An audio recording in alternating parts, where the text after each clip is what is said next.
Sounds ominous, doesn't It it? does. Good afternoon, ladies and gentlemen. Thank you for being here. Appreciate your attendance today. I think we'll go ahead and get started. Dr. Frank is on his way. He should be here momentarily. I'd like to thank everyone for agreeing to serve on this advisory committee, and we appreciate your willingness to take time this afternoon to come together and get this advisory board going.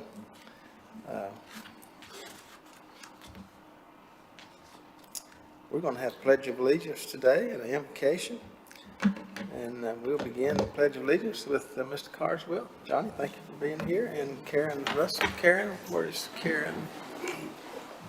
You'll join me in the pledge. I pledge allegiance to the flag of the United States of America and to the republic for which stands one nation, under God, indivisible, with liberty and justice for all. Is Karen here? Here's Karen. I'm going to do it for Okay. so bow our heads. Heavenly Father, we're here today to serve you. I ask you to give us all a clean heart and ears to hear so that will be able to serve you in the way in our community that needs to be served. I ask you to touch each one of us in here that we may be able to see and listen with compassion and love so that we'll be able to uplift this community and make it better only by your hand and by your touch. In Jesus' name, amen. Amen. Thank you, Ms. Russell. All right, ladies and gentlemen, we had the agenda circulated earlier. Hope you've had a chance to look at it, take a look. I would entertain a motion to approve the agenda. Make a motion that we approve the agenda. Thank you, Joel. Do we have a second? A second. All in favor, say aye. Aye. Opposed, no. I believe that's all of us. Thank you very much. You also note that bylaws and the rules of procedure were also circulated. I would ask at this time, were there any questions in relation to the bylaws and rules of procedure? Did we get your term squared away? My term? You appointed to a one-year term ending in the 25th, which would be a 10-month term, and I think commissioners are all on one-year term. We need to address that, or is it okay? We did discuss it. I think, I'll get the exact clarification, but we determined that that was appropriate given his term there. That's good. Thank you. Any other questions? Thank you, Johnny.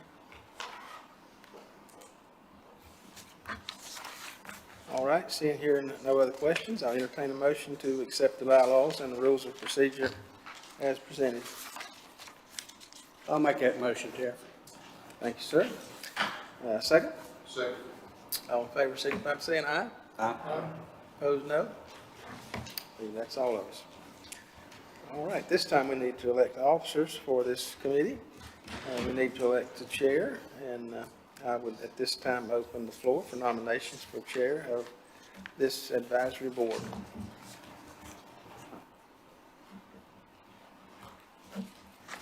I nominate Jeff Britton for chair. All right. Are there other nominations? All right, hearing no other nominations, I'll close nominations. All those in favor of accepting that nomination, say aye. Aye. Oh, it's going to be a rough vote after this. Opposed, no. Okay, hearing none. All right. All right, we need to also nominate a secretary and vice chair. Do I hear a nomination for secretary?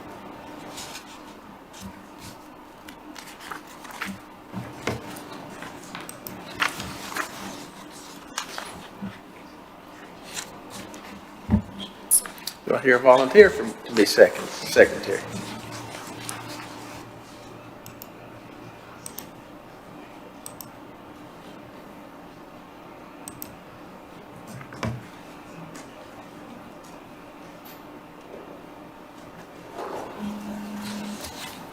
Katie, is that something you could do?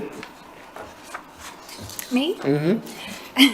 Yeah, I think we can definitely handle that if you guys choose not to select a council member for that. Okay. Does that seem okay, Mr. Manager, as far as you can tell, for Katie to serve you? All right. All those in favor of Katie being our secretary? Aye. Opposed, no. You done as well as I did, Katie. All right, we need a vice chair. Do I hear a nomination for vice chair?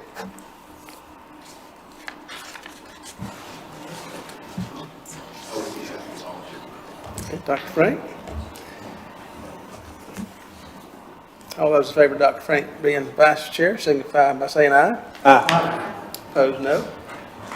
I believe that's all of us. Thank you, Dr. Frank. All right. New business, discussion of proposed meeting schedule. I'm going to turn it over to Dr. Katie Samuels for that discussion. Sure. So in the packet, we have a proposed meeting schedule to meet bi-monthly, starting in July. So the meeting schedule is July, September, and so forth on the third Tuesday of each month. We have proposed either 3:30 or 5:30 as optional times, so if anyone needs to meet later or after hours, we wanted to put that to you all to see which time you prefer and if that meeting schedule is acceptable to you all. Katie, that We may not have included it in the package. So let me verbalize. Meeting schedule would be bi-monthly starting in July, on the third Tuesday of each month at either 3:30 or 5:30.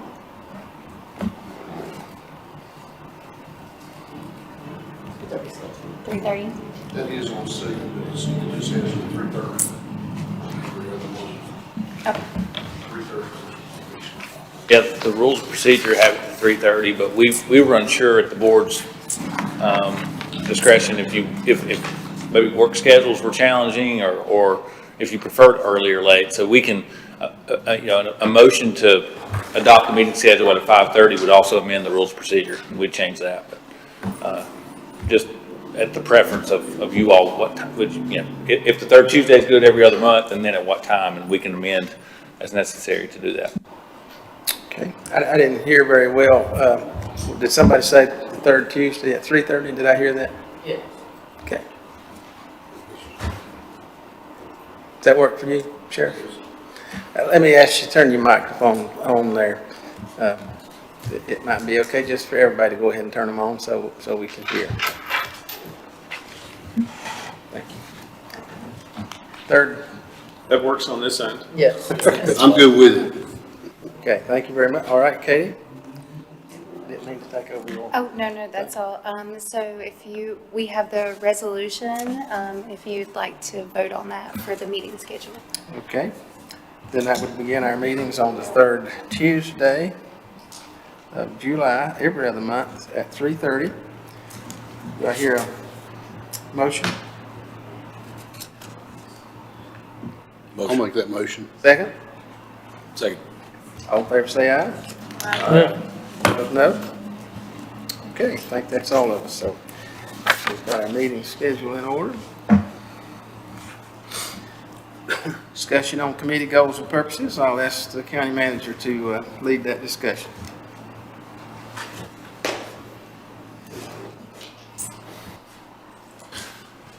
Happy Tuesday to everybody. It's a good looking group.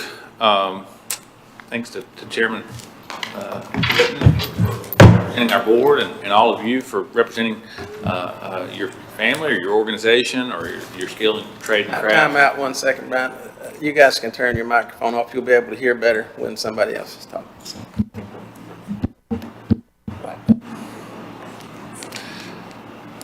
I can start the whole spill over, right? It is really exciting to kick this group off.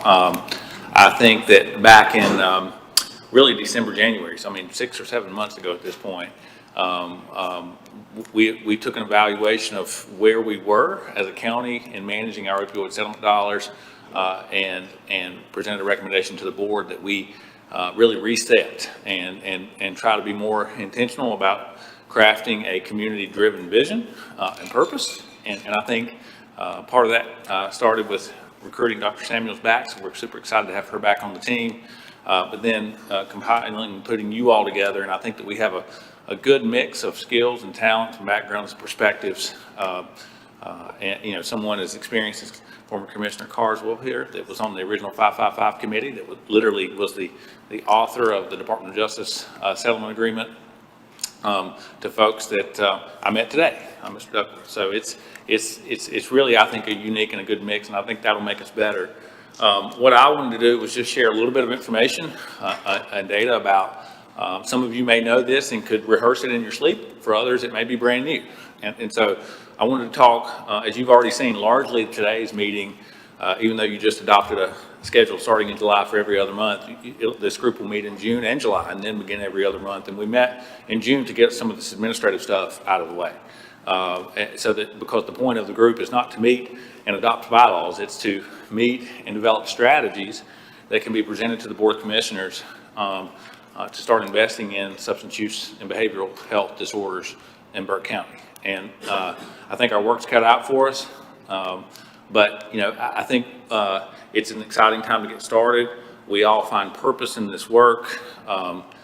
We've already seen some fruits of our labor, and I'll talk about that just in a second, but I think that'll demonstrate that passion can develop strategy, and strategy can develop and produce outcomes. And I think that's meaningful. One thing that is absolutely true is county government's only been in this market for a couple of years, right? So what a heck of a responsibility to be given a substantial amount of money and the responsibility of trying to craft strategies and solutions.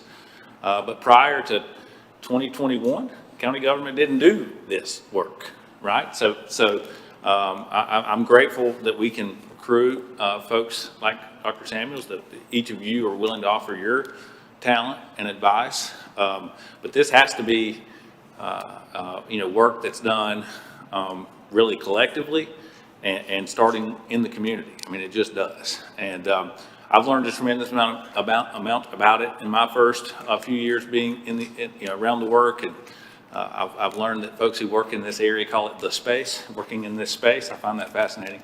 But really, again, today is all about getting some of this housekeeping stuff out of the way so that when we meet, and the idea behind meeting every other month is that this group can meet, receive information, give feedback, develop strategies, and then in those off months, that can be presented to the Board of Commissioners, right? So you have advisory board, Board of Commissioners, advisory board, Board of Commissioners. And we hope that that creates and sustains momentum, that we can really see some movement. Because I think in our first 3 years, we've learned a lot, but we haven't done a lot. And we want to change that. We want to really hit the ground running. So I talk a lot about purpose and values. I know each of you in the organizations that you lead do too. But in Burke County, we have 28 departments that all really have this one centralized purpose, and we try to focus on that in everything that we do. And that's really improving lives in Burke County, and we do it through a set of values that I think we all recognize and support. And this is what we've proposed for today. I wanted to talk briefly about some of our county data, and then Katie will walk through some of the parameters. Again, many of you may know everything about it, but to level set and make sure that all members of the board have the same information that really enables you to be part of the discussion is our goal. So our Board of Commissioners, who commissioned this advisory group, and who ultimately have the responsibility of managing these funds, which are continuing to grow. You may have saw there was a Kroger settlement announcement and a Purdue settlement announcement really in the last week. So that allocation continues to grow. The timeline stays fixed, so they're really going to flow through the same model. But the amount of resources that will flow through Burke County government, and we all wish they were more. Johnny mentioned when he came in, he was a little disappointed with the Purdue settlement. And more is always better, but again, you know, you're talking close to $25 million over the next 15 years, so that's a substantial allocation that you all will have a big part in deciding how that gets allocated.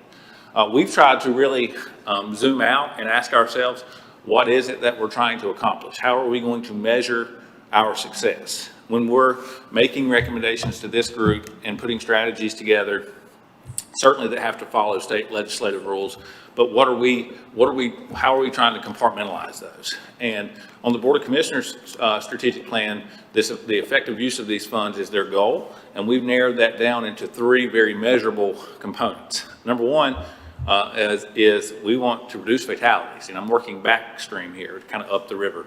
But I think clearly everybody would agree reducing the number of deaths is one of the key goals. Right? We rank outside the top 90th percentile in the state on per capita overdose deaths. We've had some success there, and I'll talk about that just in a moment. We also want to evaluate our pathways for recovery. If you talk to people who practice in this area, Dr. Holden's here, obviously, and partners, and they are kind of the LME MCO, so they manage all the Medicaid dollars that flow through.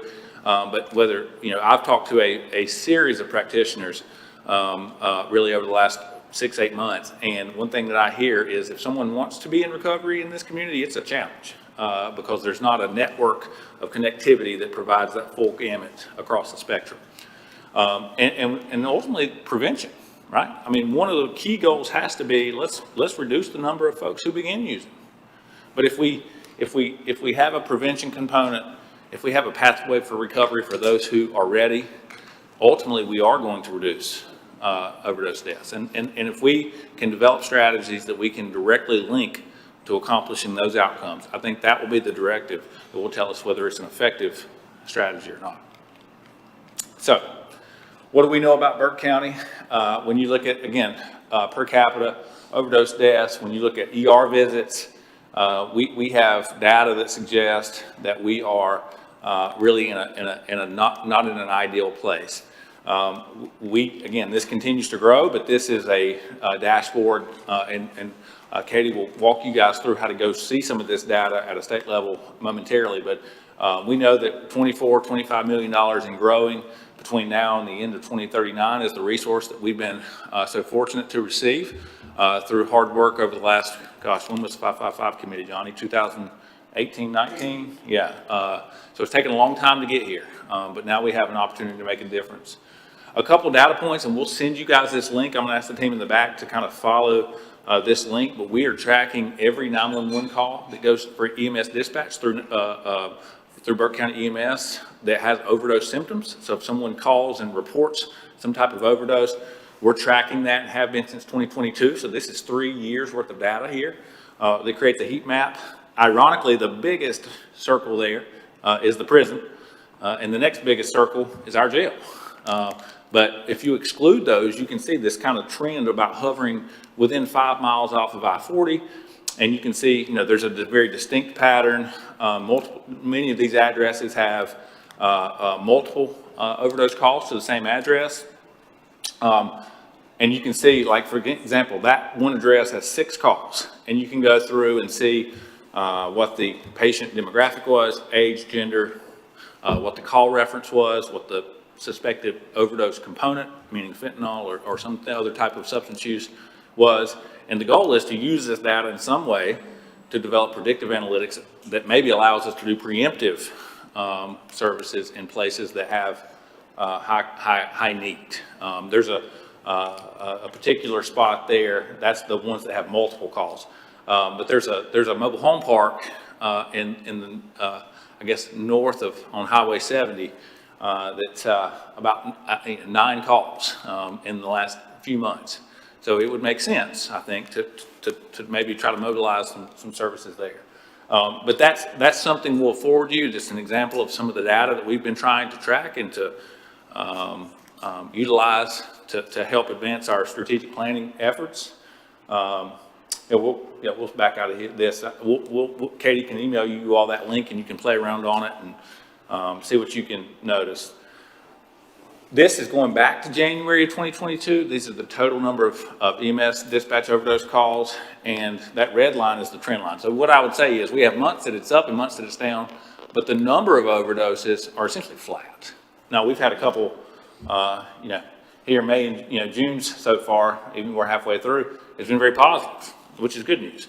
But we had a spike in April, and then you go back, we had some good months here. But if you look at over the 3-year period, the average per month, it's really kind of flat. So about that would suggest that I think we have a similar number of, people in addiction, and whatever creates spikes, whether it's bad drugs or jail visits and then reentry, whatever it may be.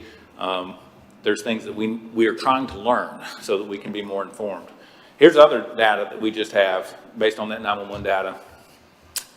The vast majority of our overdoses are between 2 and 8 p.m. So in the beginning after lunch for whatever reason. And this has changed a little bit. That time has really moved. It was 2 and 4. So over the last really 6 months, we've seen more overdoses happening later in the evening for whatever reason. We also know that the vast majority are men between 25 and 40. And we don't, there's a lot of reasons that could be. I'm really excited to hear you all talk about that and what some of those drivers may be. One thing I know from an economic development perspective is that's prime workforce age. So if we have overdoses happening between 2 and 8 for men between 25 and 40 years old, that's having a significant impact on our corporate citizens' ability to fill jobs. Now, here's a positive news. When I talk about cause and effect and investment and outcome, one of the few strategies that we have been able to execute on in Burke County at the direction of Katie and the board 2 years ago, we made a massive order of naloxone and harm reduction and flooded fire departments and first responders and sheriff's deputies and EMS and nonprofits of all shapes, sizes in the community. And so even though our number of overdoses have been flat, the reversal of those overdoses have been significant. We've seen about a 50% reduction to this point in deaths. So we were averaging in April of 2022 about 4 deaths per month, and now we're about a tick over 2. So, same number of overdoses, likely the same number of people living in addiction, but fewer are dying, which is one of our goals, and I think a big part of that likely is naloxone distribution. I think that's a reasonable assumption. But I do think, and I'll turn it over to Katie here, Mr. Chairman, with your permission, but I do think that the assembly of this board, trying to be intentional about our goals and our measurement, trying to really put some of these dollars in action, is coming at the right time. We have, as I mentioned earlier, 3 years of experience, 3 years of data. We're working on a strategic plan with the firm that Katie did some consulting with, CEG. We also have, and this will be something that you all spend some time on next month, I hope. We're working with Partners Behavioral Health. Dr. Holden and his team, we have a $6.25 million grant that can be used for brick and mortar. And so we need to really synthesize what the best and highest use of that is. We know that very few grants allow you to do brick and mortar, so it's a fairly unique component. We have a lot of needs here. We've met with a series of providers, but whether it's a behavioral health urgent care or crisis detox, we need some of that infrastructure that we just don't have in this region. It's going to be really exciting to work with this group to figure out exactly the best way to facilitate that. And I'm hopeful that that's something that can be really focused on at your July meeting as part of several other recommendations that I think we'll talk about in a moment. But if Katie wants to come and again, kind of walk through what some of the mechanics are and what the parameters are that you all are going to be working with, I think that'll tee us up for what we do as far as next steps. I think I'm actually going to go back a slide. So I want to thank you all for allowing me the opportunity to come back and do this work. I feel like it is really an honor to have left with such high esteem that you'd allow me to come back. So I appreciate the opportunity, and I'm glad to be working with you all in this capacity. And I wanted to go back to this slide because the work that I did before, I felt like we were getting all of the ingredients together to make a recipe, right? We were going to make a big dinner. And Brandy and I were getting all of the different ingredients together, assessing what we needed, putting it all together so that we could make something good. And I think you all are going to be the chefs of that. So as we start putting this together into a really comprehensive approach to this crisis, you all are going to be the ones that are orchestrating how we put it together, what goes where. And I think in the end, we're going to have a really good product out of it that's going to be impactful and save a lot of people's lives and help get them into recovery and improve quality of life. So I appreciate you all, and I appreciate being here with you all. So the North Carolina MOA is what us opioid settlement coordinators across the state use as our guiding philosophy, Bible, if you will. Anything that we need to know about how to spend this money, we find in that MOA. And I shared a copy of this with you all a couple of weeks ago. If you need some nighttime reading to help you go to sleep, it's very legalese, but it is a good reference for how and what we can spend this money on. And so as you're thinking through different strategies and ideas, it's a good starting place of, is this something that we can do that's allowable under the NCMOA? And so under the MOA, we have two menus, option A and option B. Option A items we can do right away at the will of the Board of Commissioners. So we could make a recommendation to fund a strategy under option A, take it to the Board of Commissioners, and they could fund that, and we could start right away. And so this is high impact items that we can implement and launch and immediately start impacting people's lives. So option B is also what we'd like to start working toward, what we have been working toward, which is a longer list of strategies that's more long-term in their impact.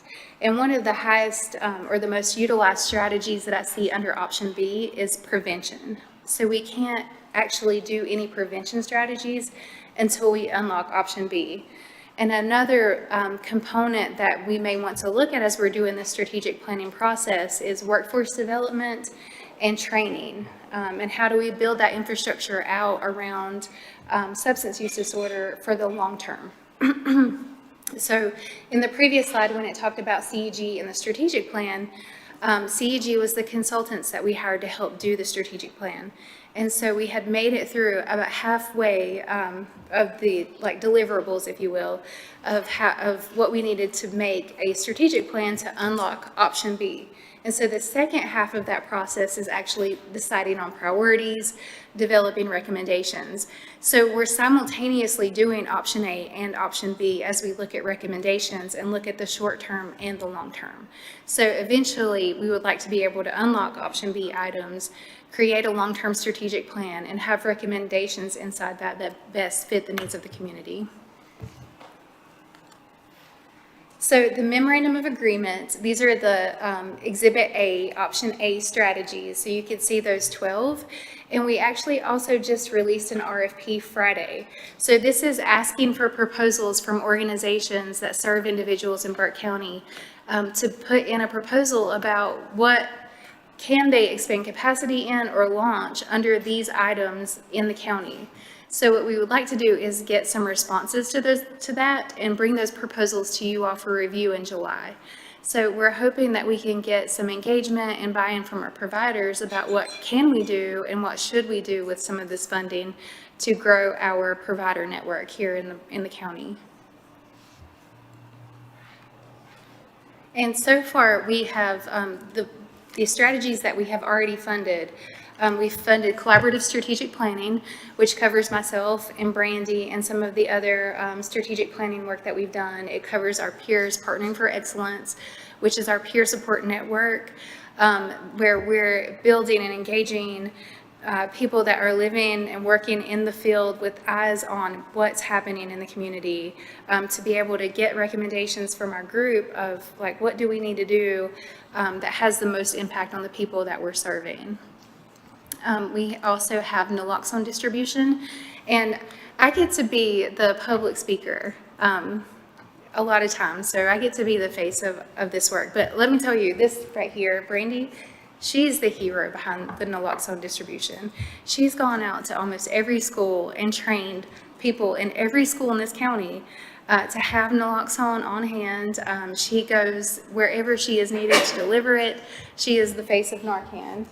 And she is really amazing at engaging people from all walks of life and understanding what we're trying to do, and also getting their voices heard, and making sure that we are listening to the community and what the community needs are. So that's it. Thank you.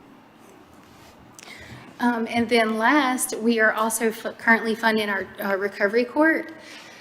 So that is under Recovery Support Services because it's not technically a diversion program. And we are working with the Cognitive Connection to fund Recovery Treatment Court for adults through December of 2026 under opioid settlement funding. And so I briefly talked about the process to unlock option B. And so we've made it all the way through looking at KPIs, root cause analysis, a needs and gaps analysis that was done in partnership with the Fletcher Group. So where we are now is looking at prioritizing those strategies, identifying goals and measures, excuse me, and that would be the work that you all do. So we would come together in this committee and help identify what those priorities are, identify collective goals, and then be able to finish off our collaborative strategic plan based on that. So we're at the point where we've done the research, and so now we need the collaboration. And so we can, we'll start talking about the root cause analysis, needs and gaps analysis at our future meetings, and start working through some of the strategic plan deliverables as we also look at option A recommendations. And so what we also wanted to talk to you about is we wanted to make this really actionable. We wanted to make this meeting actionable for you all. So we wanted to talk through what some other counties are doing and look at what are some possible recommendations that we can go ahead and make collectively. So some examples from other North Carolina counties. Henderson County is funding their recovery court. They are also looking at community paramedicine. They're embedding clinicians in EMS and detention settings and investing in harm reduction. Wilkes County, has been the model for a while of how they're approaching their opioid settlement work and strategies. They have a huge network of peer support specialists. They are working on MOUD, a school-based prevention curriculum, and a community resource hub. Wake County implemented a peer support specialist program embedded in emergency department, transportation assistance, and a lot of these counties also have public dashboards. Mecklenburg has a great dashboard. If you guys want to check out how counties are reporting on their public dashboards, I'd like for us to get to a place where we could have something similar to Mecklenburg's. In Caldwell County, we're all really familiar with their Restart program, community paramedicine, and post-overdose response. So a lot of these strategies are still under option A. Henderson County has unlocked option B to fund some of their administrative, like district attorney positions for a treatment court. And they're also looking at doing some prevention work like Wilkes. So in order to get to that prevention side, we have to get to option B. And so we have this slide up here that I'd like for you all to think about, and we can add to it as well. So these were our 3 strategies of reducing onset of new use, evaluate pathways to recovery, and reduce fatalities. And so we'd like to continue the naloxone distribution, particularly in our justice systems and at critical intercepts of need. Peer support navigation was something that we had talked about in the fall as well, to be able to connect people that were encountering our community paramedicine team and the emergency department and be able to connect them to services at like High Country or other providers and have a warm handoff. And to really build up our post-overdose response team. So these were all things that some of us have talked about in the fall that we'd like to bring back to the table, and also get your input into what you think. What are some option A strategies that come to your mind that we can look at? And while you guys are thinking on it, if you'd like to add anything to this slide, we can. I wanted to talk to you a little bit about what PORT is. So post-overdose response is usually, it can be called a quick response team. They co-respond with EMS or with a community paramedic, preferably at the time of overdose. So when the call is made, they're responding in real time and connecting people to care. I have to step away from this microphone to cough. And so they're doing that warm handoff and connection to care so that the person doesn't fall in between the cracks. A lot of times we see with overdose calls that a person refuses to go to the emergency department. In some of our peer models and our post-overdose response models, a person would be able to stay with the person that's overdosed or follow up really quickly and provide resources and also fellowship or companionship so that that person doesn't have to be alone a lot of times. So it's really a powerful and impactful strategy that we have the parts in place for now that we can really build. So peer navigation, when we look at our bridge programs, like with community paramedicine, engaging people with treatment, that peer navigator type of connection makes the pathways smoother for a person that's trying to get into care. So it creates a pathway for access and support. So the person is assisted all the way through the process and they're not lost in the cracks of the system, which if you've had to navigate the behavioral health system ever, it's really difficult and complex sometimes. And so our peer navigators are very powerful tools in helping people get connected to treatment and stay in treatment and maintain recovery. And so naloxone distribution was obviously one of our most impactful strategies that we did last year or approved last year. We were able to get naloxone into the hands of the jail, sheriff's department, police departments, the school system, and the community at large. And we're also working toward a naloxone vending machine that was funded by Blue Cross Blue Shield. And so we want to continue to saturate the community with naloxone. And so I'm going to stop there and see if you guys have any feedback for our 90-day strategies. Like what are the option A strategies or recommendations that you'd like to see added to that slide?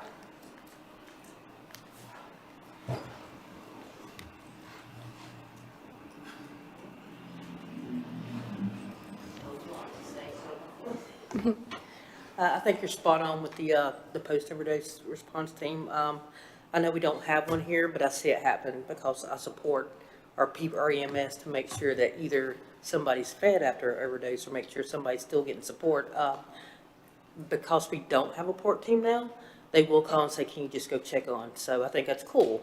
But to have a port team in place to know the follow-up's coming is definitely needed.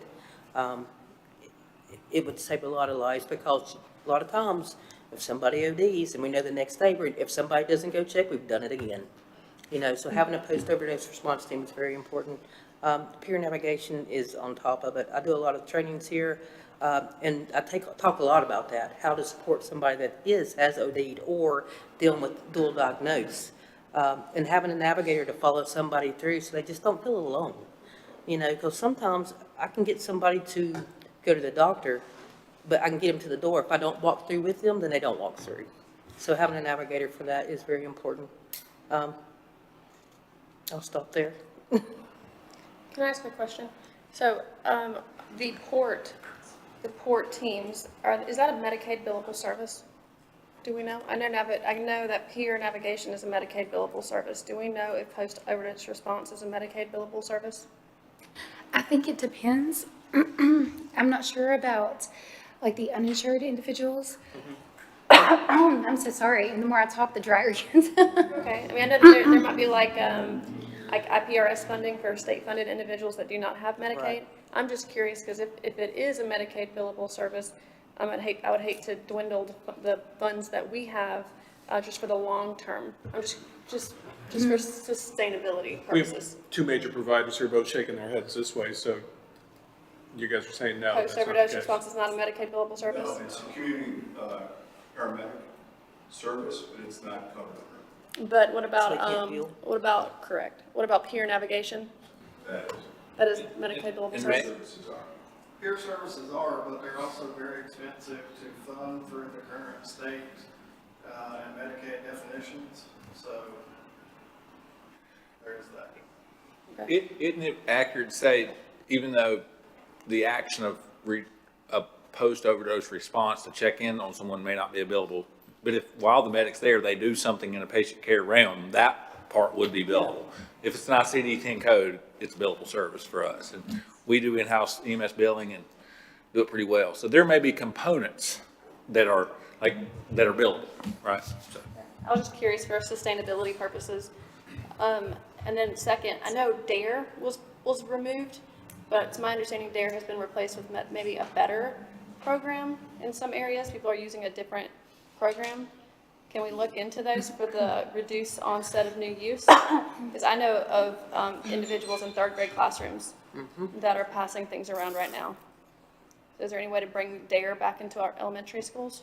Or is some component that has replaced DARE There's other federal programs. that are effective?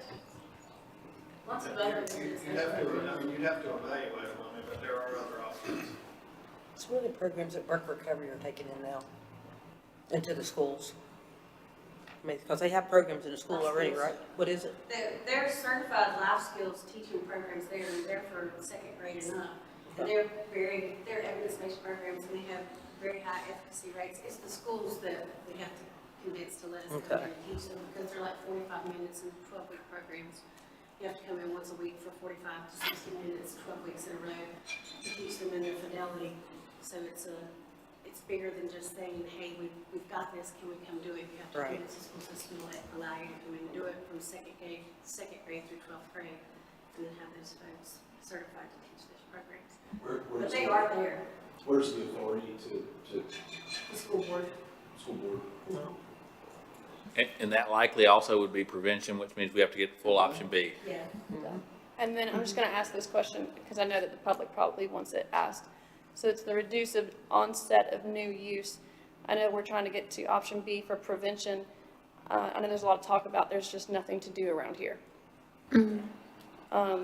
I don't know that any of these funds can go towards that, but I know that there might be a lot of talk of prevention of reduced onset. Is there any way to mix that to give kids something to do? So I think we could look at what other counties are doing to see if they are, because that's one of the points that Sam Canones makes in his book, Dreamland, like that our sense of community is gone in some ways.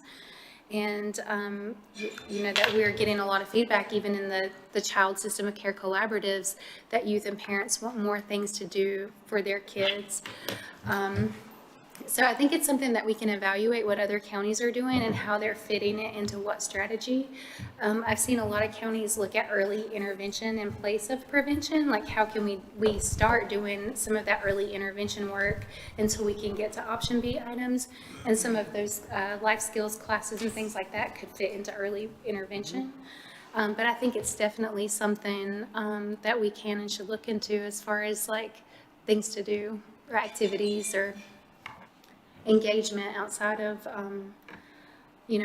what might otherwise be happening, especially if a child doesn't have a positive home life or young childhood experience. We can increase positive childhood experiences. I have a question with our current EMS department. Is there one community paramedic that serves the EMS? What about the expansion of that? I mean, you're talking about post-response, but there are probably plenty of times where EMS is called or people know about it and get out ahead of the curve. So maybe to expand what we're doing with our current EMS department. Yeah, and that's kind of what we're thinking along, like how can we take what we have and expand it out, and look at a formalized post-overdose response team. The other thing would be, I know in Rutherford, that the harm reduction team has had a lot of success. I know, I'm not exactly sure with the opioid money, how that relates. Does that is harm reduction in one of the 12? Would it fit into It one of those is. 12? Yeah. So they help in so many different ways. I mean, it's mostly peer folks that go out and are in the community all the time. You particularly talk about specific places where there's a lot of activity, but also they're out where there are folks that have unsecured housing. And so it works in a lot of different ways when you have harm reduction. Then if you go the full harm reduction, they do syringe involvement too. It's just a question about how far. You do have to remember where you are, and so I don't know what this county would be interested in doing it, but Rutherford does that too. And so those folks have made such a connection with people that are out there that are involved in opioid use that it's really been helpful. The boots on the ground make a big difference. The people that are in the community, the peers that are in the community, the peers that are going into camps, makes a huge difference to make that connection. Because once the connection is made, it can lead into workforce development. It can lead into, more things that they want for themselves, so. And I think looking at the RFP that we put out, we're hoping to get some of those ideas and proposals in to be able to bring to you all to see, exactly what the organizations that are here can do and how they want to expand. So Wilkes is using some sort of medication program. I think it was MOUD, and they're working with providers, right? Did I read that correctly? Well, one thing I would suggest is maybe working with providers to get Vivitrol out there. Most people are leaning towards Suboxone, which just gets people hooked on another substance for the rest of their life, and because it's never really used. We're going to take you down incrementally. It's not used that way. Whereas Vivitrol, I don't see as many of the issues, and it has a less likelihood of being abused. So that's something that we ought to make people aware of. And concerning the jail inmate programs, I think that would be great. As someone who spent a lot of time in the county jails, there's absolutely nothing to do there. One time I played 25 games of chess and read about half of a book in one day, because there's literally nothing to do, and that's why you see so many overdose calls. And so I think allocating some sort of funds towards some sort of inmate program would be helpful, because we're seeing the same people in and out over and over and over. And when they're sitting there, that's the best time to get them, because they can't go anywhere. They have to hear you, and it gives them something to do. And it could possibly be a good preventative measure, as well as, keeping people from overdosing on the inside. We've started Vivitrol in our jail, the Burke County Jail. We started a MAP program there, and currently we're using like a Vivitrol oral in the jail, and then whenever they leave, try to get that 30-day shot on board. But we've started Vivitrol in our jail, and have some reentry there, and I think we're losing our peer support funding, so that would be something that I would hope that we could look for to bolster our programs in our jail. Yeah, so. So they don't leave with a peer involved when they leave the jail?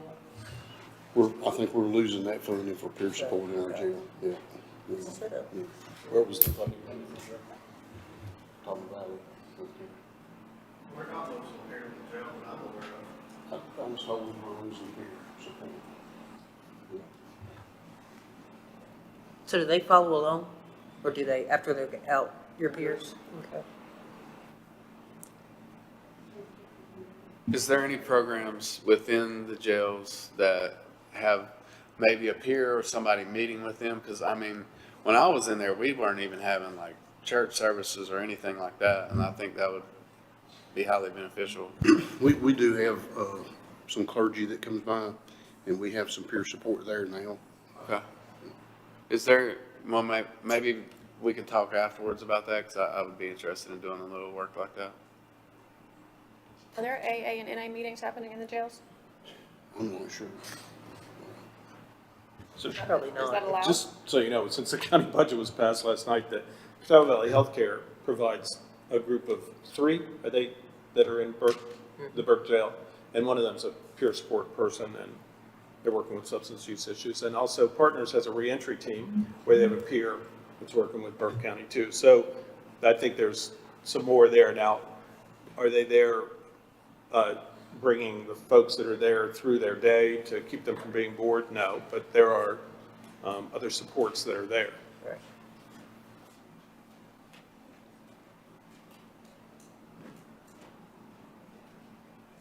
So I'm hearing possibly like additional programming in the jail. Well, I think some of the issue with the programming in the jail is lack of space to have at least group programming. And that's a facility issue that's not a.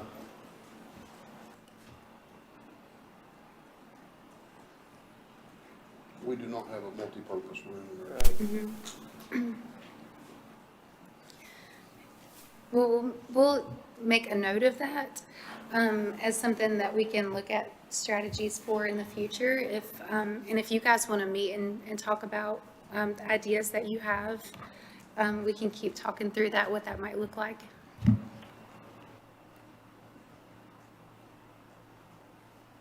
So we made it to short-term, 90 days, peer support navigation, naloxone distribution, post-overdose response team, evaluating some programs for early intervention or school-based programs.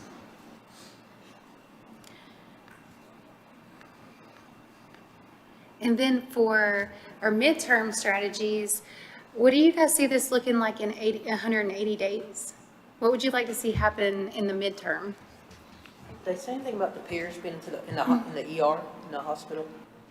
I think that's a plus. I mean, I go back and forth to the ER a lot, sometimes consecutively, where no one, if I had a peer there, it would either give them, they probably wouldn't have to step foot in the door. I'm one person, so having a peer there to do a warm handoff, to have a conversation with, chances are that person will just walk away. Otherwise, they're in crisis and there's nobody to talk to. And I don't mean this bad, but if you're in the ER and if the ER is busy, they're not being heard at all.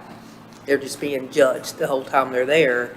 And at that point, they're either upset, and the cops have to get called because they're going to be irate, but having a peer inside that ER would make a huge difference.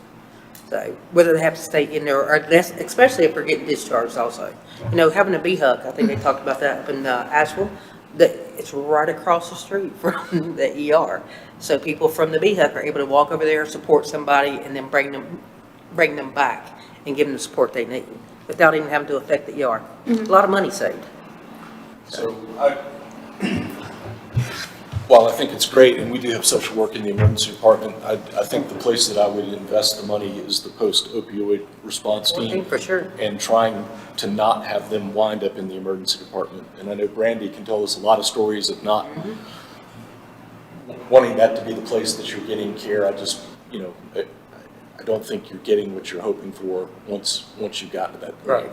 So if we could build a more robust team that occurs when you dial 911 for these people, I think there's a huge opportunity there. And embedding more support, peer support into community paramedicine and a post-opioid response team, if that was needed at the emergency department, allowing that resource to also respond to the ED to assist, I think would be better to have it embedded in one place. Right. And have it used all the time as opposed to scatter it around and not get used very I often. think that's a smart idea. I mean, at least you have to have the extra peers there. No one, whether you're going out or coming to the ER, you have one team. So I think that's a great idea. Yeah, and so if 911 is called and the patient is transported, then that port team goes to the ED to do that work as opposed to the scene to do that work. That peer navigator or that peer support specialist who's working with the port team, if at some point they have to end up at the ED, that person is there to assist them and help them through that. Right. So that they don't experience what often occurs at the ED. Right. For that Yep. person. And they have an advocate there with them. Where is So the that's their post, experience. I'm sorry, where is the post-overdose paramedic stationed now? I believe Tina said she's over behind the hospital. Yeah, But she is. she's not a post-overdose Right. response team. Yeah. She's a community paramedic. Just doing the work. She's not Yeah. actually being allowed to do what we would like a post-overdose response team to be able to primarily do because she has so many community paramedic calls to do. We Which is really what I need to was- be able to delineate the difference between those two. So Right. have someone who can primarily do post-overdose response and someone who can primarily do community paramedicine. And she's employed through EMS, Yes. Yes. and so she needs a new hub. Yes. So is an RCC part of option A? Or does that have to be option B? I think an Well, RCC. that's what I was talking about, the Right. expanding No, that that's program fine. that we're talking about right Yeah. now, because it's just one currently. So that could potentially fall under recovery support services. Yeah, I think that would probably be the best fit for that if that were a strategy we wanted to look at.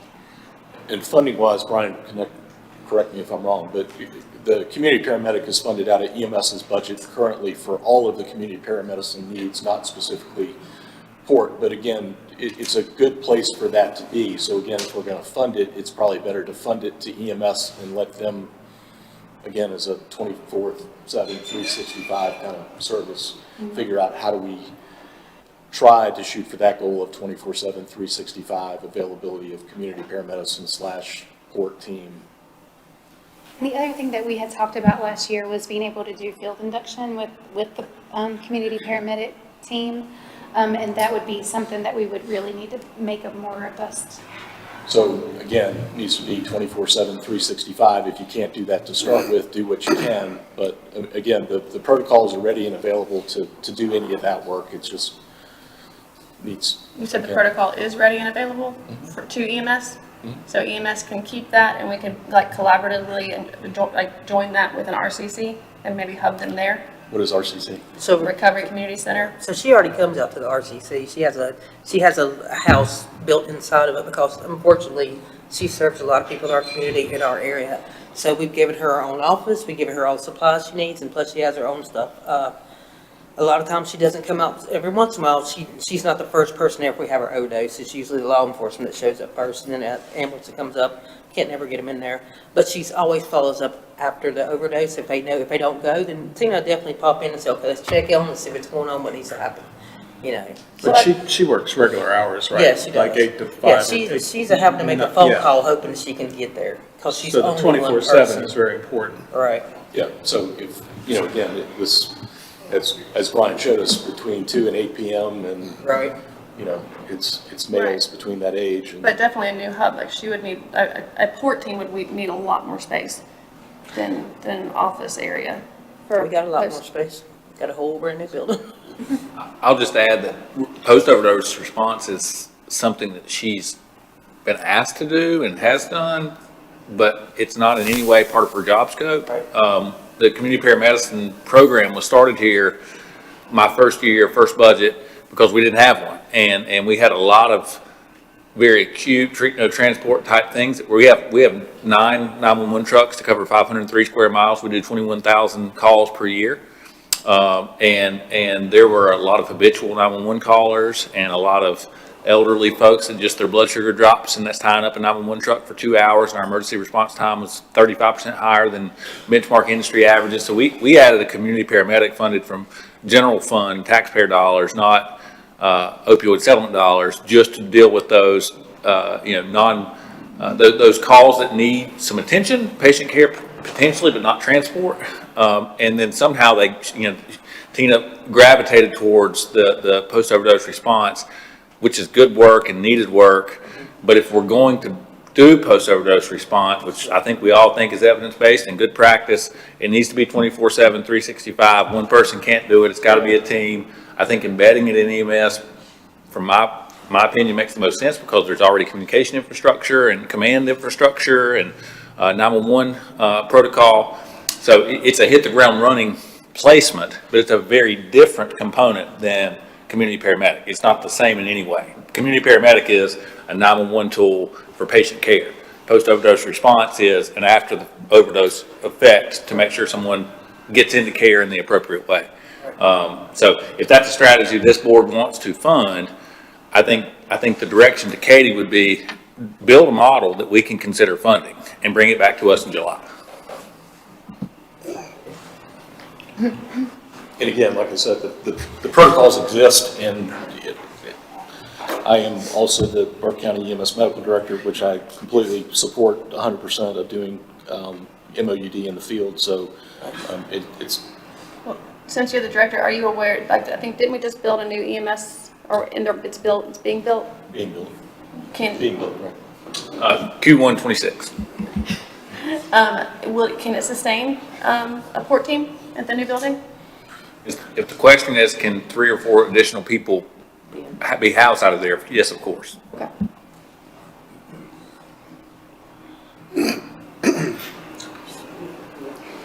So what I'm hearing you say, though, is that you would like to look at an RCC model? Yes, absolutely. So are you thinking that would be something along the lines of that midterm 180-day goal? Okay. I think so, yes.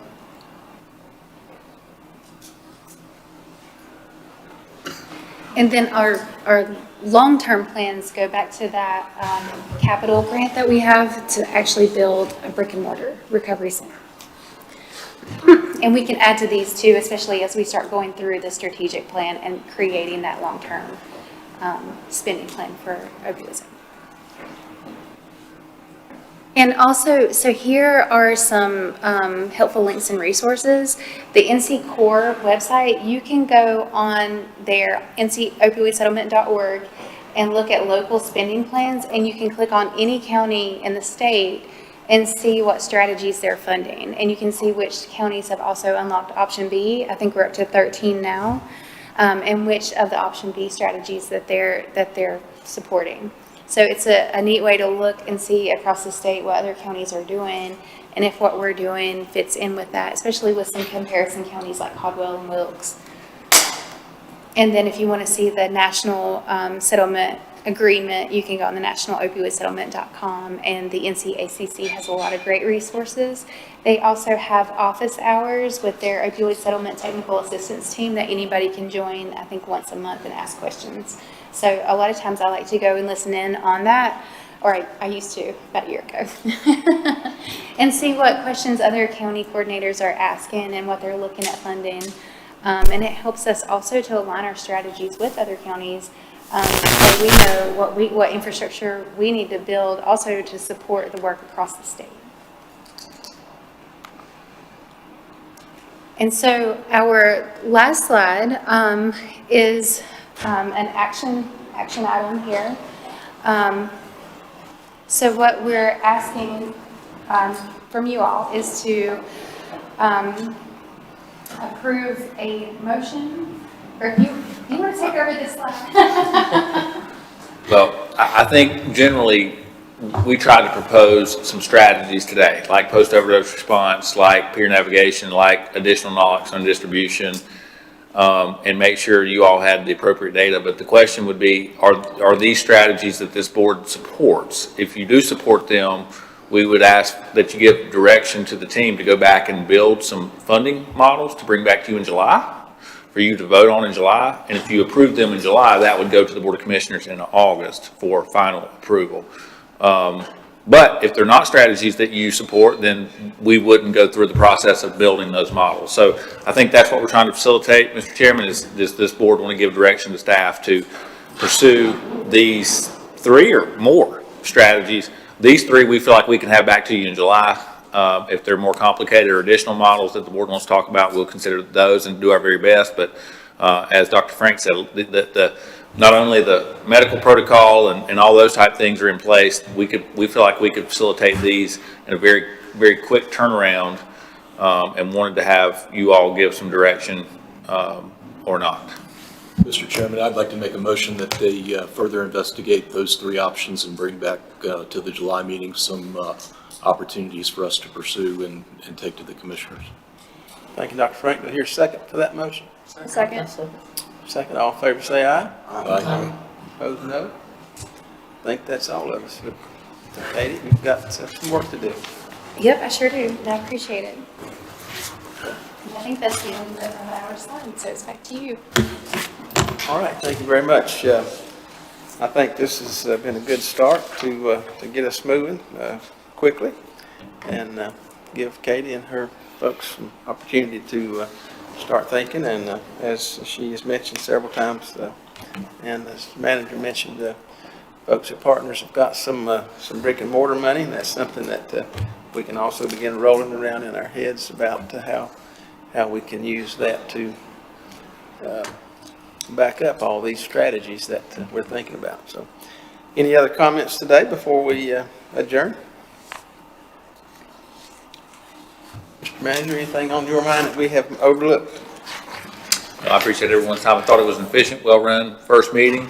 And I think everybody contributed. It was a pleasure to be a part of it. All right, thank you very much. All right, so with that, I'll entertain a motion to adjourn. Second? Second. All in favor, say aye. Opposed, no. All right, thank you very much. Appreciate your attention and being here today.